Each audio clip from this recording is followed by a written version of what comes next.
오늘의 주요 이슈를 골라 이해하기 쉽게 풀어보는 뉴스픽 시간입니다. 보도국 박병준 기자 나와 있습니다. 네, 박 기자, 오늘 키워드는 뭔가요? 네, 오늘 키워드는요. 폭풍 영입의 후폭풍 정해봤습니다. 지난달 창단에서 선수들을 거의 폭풍 영입하다시피 하고 있는 대전 하나시티즌 얘기입니다. 그제였습니다. 프로축구 전남 드래곤즈가 이례적으로 구단 명의의 입장문을 발표했습니다. 그 내용이 좀 흥미로운데 전남은 돈질, 또 치졸한 행위, 비도덕적 같은 원색적인 표현을 써가면서 대전 하나시티즌을 비난했습니다.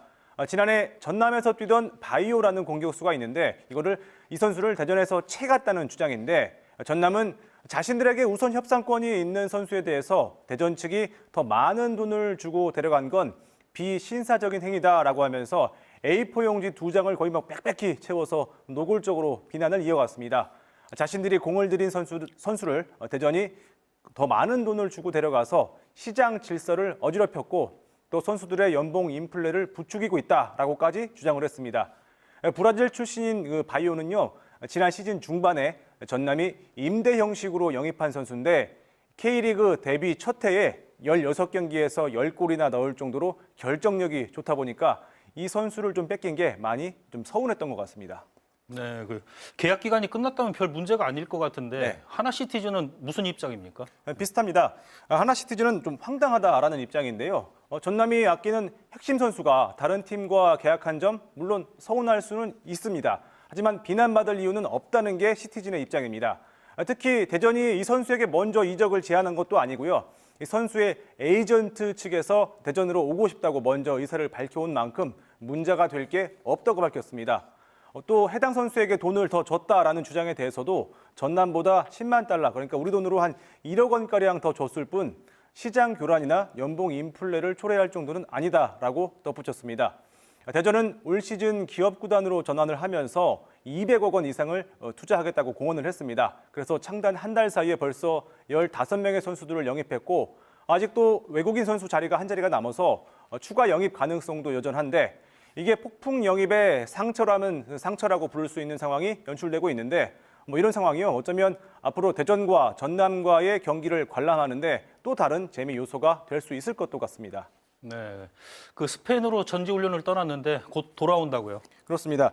지난달 14일에 스페인 발렌시아로 전지훈련을 떠났던 황선홍 감독과 선수단이 바로 내일 입국합니다. 선수단 상당수가 외부 영입 선수고요. 또 전지훈련 기간 동안에 차례로 합류한 선수들도 많아서 짧은 기간 동안 과연 얼마나 합을 맞췄을지 궁금한데 선수단은 입국 뒤에 이틀 정도 쉬고 오는 9일에 곧바로 경남 남해로 2차 전지훈련에 돌입하고요. 오는 29일에 대전에서 첫 경기를 치릅니다. 네, 하나 시티즌에 대한 팬들의 관심이 굉장히 큰데 맞습니다. 이참에 팬클럽도 다시 합친다고 들었습니다. 네, 그렇습니다. 본래 한 지붕 아래에 있다가 성향 차이 등을 이유로 2004년 이후 16년 동안 갈라져 있던 시티즌의 팬클럽도 통합되는 분위기 같은데요.